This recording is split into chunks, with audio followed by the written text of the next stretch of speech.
I gather you had a conversation with him, Maureen. It was discussed that you had certain expenses and what were you going to do about it, if anything? And he said, we'll try to take care of some of your expenses, and if we can't, we'll try to work out some other way to make you happy? Is that about it? Yeah, that's about it. How does that translate into 50 cents a signature? No, that translated into a money amount where we also talked about personal appearance. A personal appearance, what I would do. It's just a second. Was there any time frame with regardo? This personal appearance. It's not to. I emailed Kramer on July 10th and he responded saying, let me know the date and time. So did you tell him? Did you give him a date and time? I did, but he was, well, no, just a second. No, not a definite one because he was out of town. So did you give him a date when you wanted him to appear and give him sufficient times? Okay.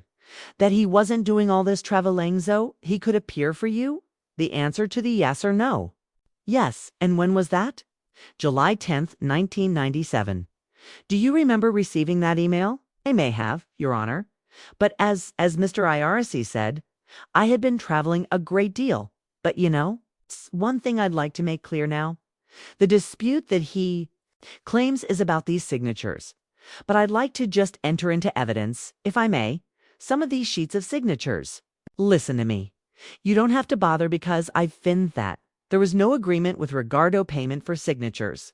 Well, even if there was, the signatures are totally invalid. There are 15 signatures on our page. Every one of them is women. He's just signed, what's wrong with women? Well, and many of them from eligible. You can't read signatures. You can't, so the point is, if you're paying for signatures, it should be a valid signature. Mr. Kramer, I haven't heard any testimony is in any way persuasive. That there was a contract, an employment contract, even if it was as an independent contractor. For him to be paid for those signatures, what I have heard is, and what I tend to believe, is that he was supposed to be in some way compensated for all the hard work that he did. There was never any fixed amount, but that you did in fact assure him thought. If they were sure him that you would make a personal appearance for him at one of his fundraisers. That is true. Now, isn't that true? That is true, Your Honor. And all I'm trying to find out is whether you welched on that agreement.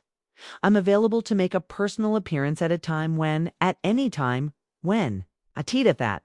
I'm available for it. Well, and this is perfect. We have a fine resolution to this case, sir. I find that there was no contractual arrangement bet when you and the defendant to pay you for the signatures. However, I do find that he did agree either through himself or through his manager to compensate you for some out-of-pocket expenses. And you agreed to take the services of Mr. Kramer in compensation or in lieu of the dollar amount.